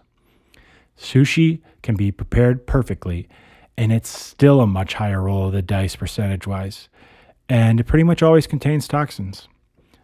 So, here are some good guidelines for eating sushi. 1. Limit consumption of high mercury fish like tuna, especially if you're pregnant, nursing, or part of a vulnerable group. 2. Balance your sushi options or your sushi choices. Vary your sushi choices to reduce exposure to specific contaminants. Incorporate a mix of fish types to diversify your nutrient intake. 3. Mindful portion sizes. Pay attention to portion sizes, as larger servings of high contaminant fish can lead to higher exposure levels. 4. When dining at sushi restaurants, inquire about the fish's sourcing and adherence to sustainable and responsible practices. If you're pregnant, have little kids, have compromised people with you, or if you're dining with the elderly. Some parasites from sushi seem to infect people over 50 more so than younger people. Who knew? If you just do a little research and, don't skimp. Yeah, if you're going to eat this food source, make it a rare treat. 5, educate yourself. Stay informed about advisories and recommendations from health organizations regarding seafood consumption. I know that all sounds annoying and, untenable, but with this food option, it's probably best you just do it. Let's face it, though, people will continue eating sushi. Of course, most listening to this or reading this will probably enjoy it. So now let's discuss some information about different types of sushi. Just some basic information so that you know about what you're already eating. First up is tuna or maguro. Tuna is obviously very popular in sushi, fetching extremely high prices. There are 5 primary types of tuna. I assume by now you understand that predatory fish have toxin issues because of their position in the food chain. To put it into perspective, for a tuna to gain 1 kilogram of weight requires roughly 10 kilograms of mid-sized fish, 100 kilos of small fish, 1,000 kilos of small plant eaters, herbivores such as zooplankton, or 10,000 kilograms of phytoplankton. If you've made it this far, you also understand that it has significant overfishing issues, for tuna, and a lot of collateral damage is created in catching them. Dolphins, sharks, and a myriad of other types of fish, and the ocean floor, the ecosystem of the ocean floor, they all find their demise through tuna hunting. On balance, pole and line caught albacore tuna is best for sustainability, and skipjack tuna seems to be a good bet for lower mercury levels. Skipjack also generally has more sustainable populations, which is essential to note. It would probably be considered the healthiest of the sushi options we're currently discussing, as it is loaded with omega-3s, high-quality protein, and essential nutrients like vitamin D. It probably is considered the healthiest. Still, though, you can't evade the mercury and PCBs, so this needs to be eaten in moderation, both for your body and the ocean's ecosystem. When eating sushi, one should opt for leaner types of tuna, like albacore, yellowfin, or skipjack, as those tend to have lower mercury levels. Tuna is a paradox. It is probably the healthiest species to consume in terms of its natural properties, and the worst in terms of potential adverse health effects from manufactured issues. It is also the fish with the most risk of extinction, especially bluefin. I apologize if you love tuna. That's the reality, though. In all likelihood, should you possess concerns over your health and that of the ocean, it's best to keep this to special occasions, and only when you can be assured it was obtained sustainably or certified from some reputable source. More on that later. Salmon, sake.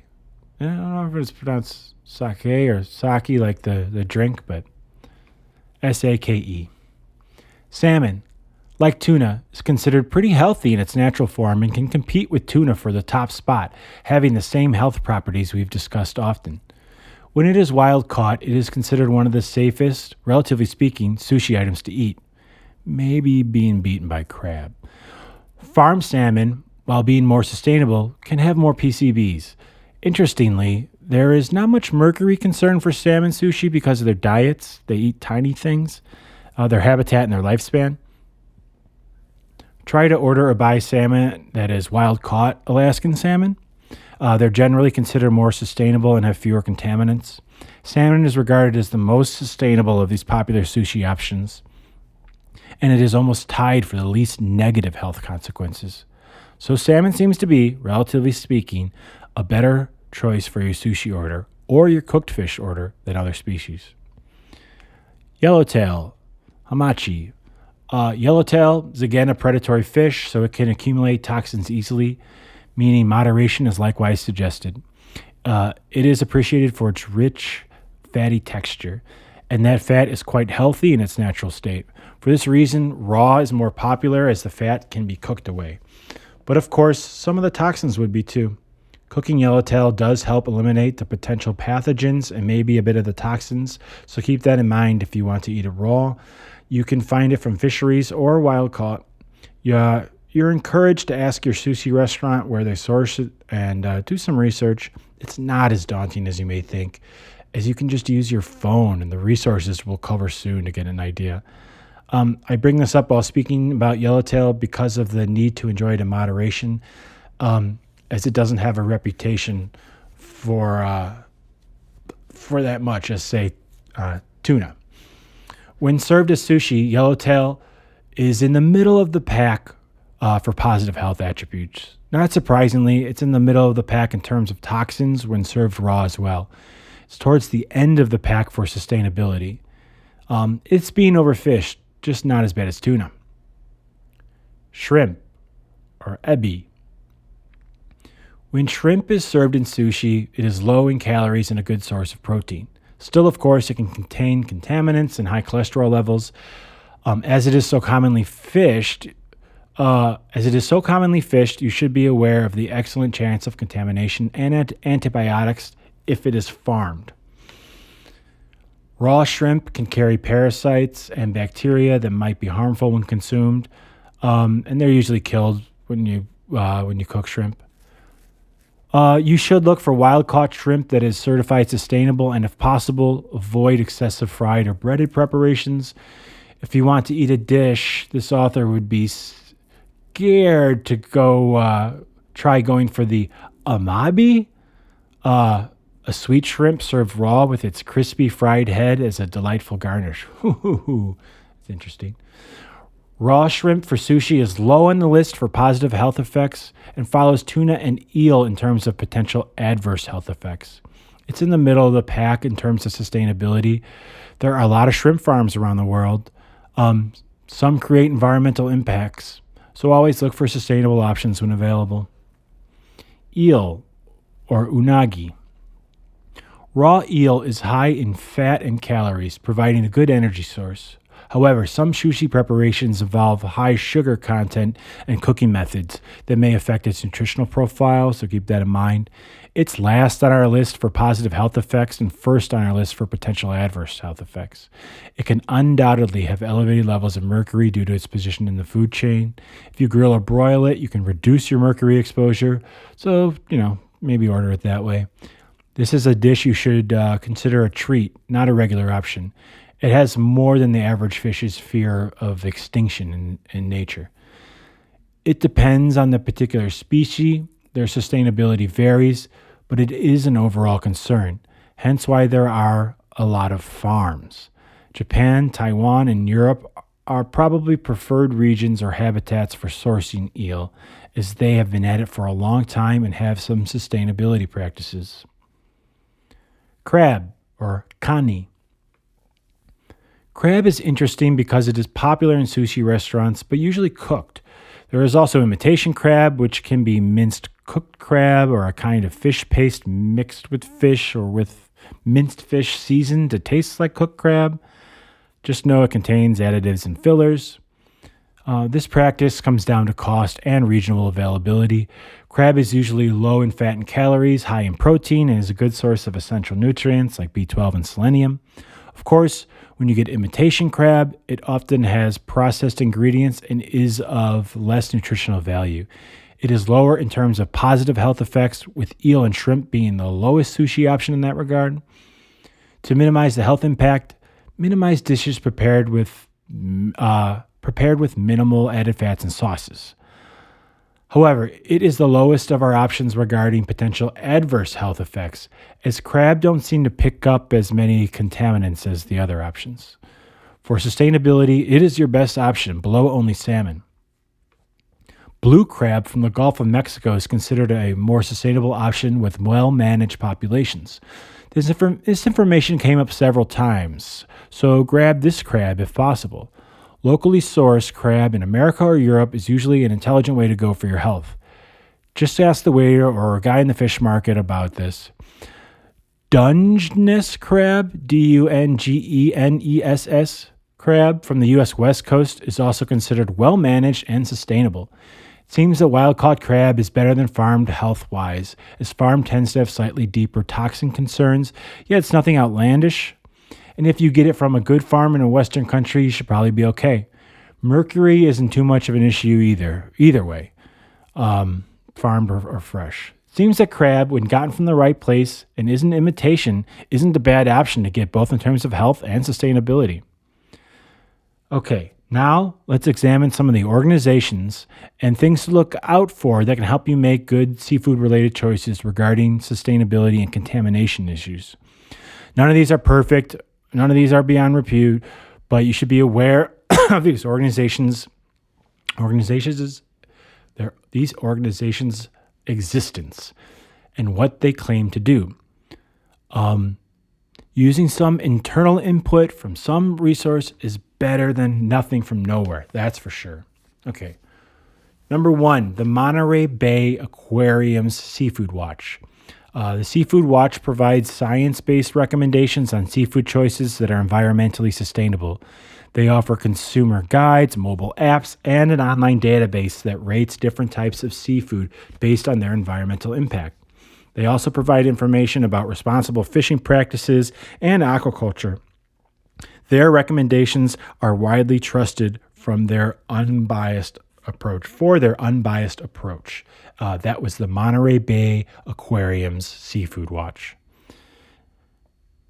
Next is the Marine Stewardship Council, MSC. The MSC is an international nonprofit organization that sets standards for sustainable fishing practices and certified seafood products that meet those standards. Their blue MSC label indicates that the seafood comes from a certified sustainable fishery. Their website provides information about certified products and sustainable fishing practices. That was the Marine Stewardship Council. Next, the Environmental Defense Fund, EDF. A seafood selector. Sorry, let me say that again. The Environmental Defense Fund Seafood Selector, still known as the EDF. The EDF offers a comprehensive online tool that helps consumers make informed choices about seafood. Their databases include information on health advisories, overfishing, and sustainability status for different fish species. They also provide recommendations for making sustainable seafood choices. That was the Environmental Defense Fund Seafood Selector, or EDF. Next, Fish Choice. Fish Choice is an online platform that connects businesses and consumers with sustainable seafood suppliers. Their website provides information about sustainable seafood options, certifications, and seafood industry news. They aim to promote responsible sourcing in the seafood supply chain. That's Fish Choice. Lastly, we have the Good Fish Guide by Marine Conservation Society, or MSC. MCS.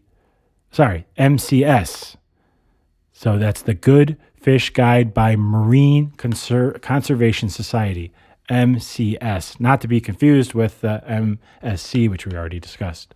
The MCS offers a good fish guide that provides ratings for different seafood species based on their sustainability and impact on the marine environment. They also provide information about responsible fishing practices and marine conservation. So that was the Good Fish Guide that is presented by the Marine Conservation Society. So, when looking for unbiased information, it's essential to rely on sources that are transparent about their methodologies. Sorry, I've been talking too much. Their methodologies, independent from their industry influence, and make sure that they're well respected in marine conservation and by sustainable fisheries. These organizations that I just mentioned, they're known for their commitment to providing accurate and unbiased information to help consumers make informed choices about seafood. As we talked about in part 1, not all of these groups can be trusted with everything they say always, but, some of these guys, they're good, and, like the Monterey Bay Aquarium Seafood Watch, like, it has an app, put it on your phone. Maybe just do a little Googling when you're at the store on your phone or at a restaurant. Just learn a little bit more. You're going to see red flags, and just start by seeing red flags and know what not to get. And then you want to get really picky about what's very much the best. Do that later on.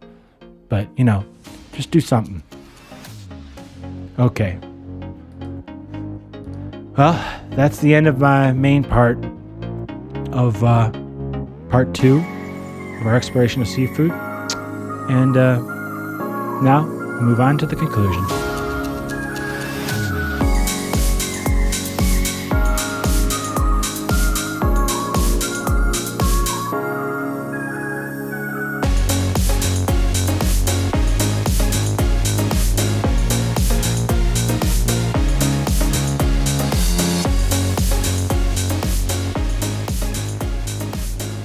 If you've made it this far through this episode, thank you very much.